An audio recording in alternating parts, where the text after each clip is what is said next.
हमारे सहयोगी मनीष प्रसाद वहां से जुड़े हुए हैं।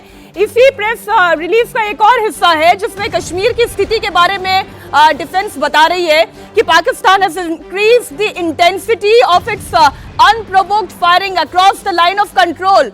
मोर्टार्स और हेवी कैलिबर आर्टिलरी का इस्तेमाल किया जा रहा है। कुपवाड़ा, बारामूला, उरी, पुंछ, मेंढर, राजौरी सेक्टर में लगातार अनप्रोवोक्ड फायरिंग की जा रही है और भारत की तरफ से भी हालांकि इसका मुंहतोड़ जवाब दिया जा रहा है। लेकिन ये जो 3 तस्वीरें इस वक्त हम दिखा रहे हैं मनीष, भुज, जालंधर और अमृतसर की, ये बताता है कि पाकिस्तान रुकने वाला नहीं है।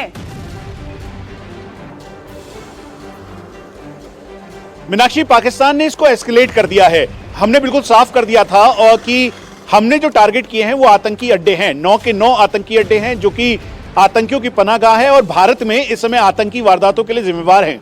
लेकिन उसके बावजूद पाकिस्तान ने 22 तारीख यानी पहलगाम अटैक से लेकर आज तक लगातार सीजफायर वायलेशन किया है, सिविल लोगों को टारगेट किया है, फॉरवर्ड पोजीशंस की जो चौकियां हैं उनको निशाना बनाया है।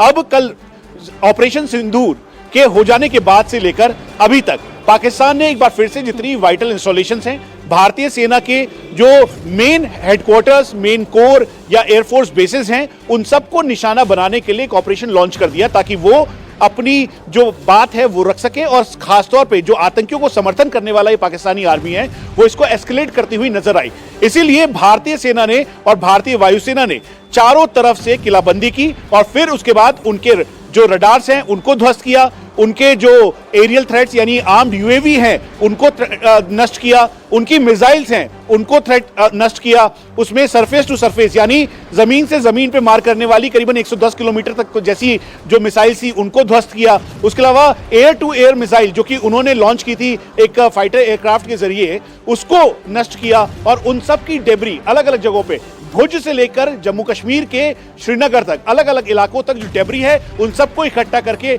अब अंतरराष्ट्रीय मंच पर पाकिस्तान को एक बार से फिर से एक्सपोज किया जाएगा। तो हम तो टारगेट कर रहे हैं आतंकियों को, लेकिन पाकिस्तान टारगेट कर रहा है एस्केलेट करते हुए मिलिट्री इंस्टॉलेशंस, हमारे शहर, हमारे सिविल लोगों को। मीनाक्षी।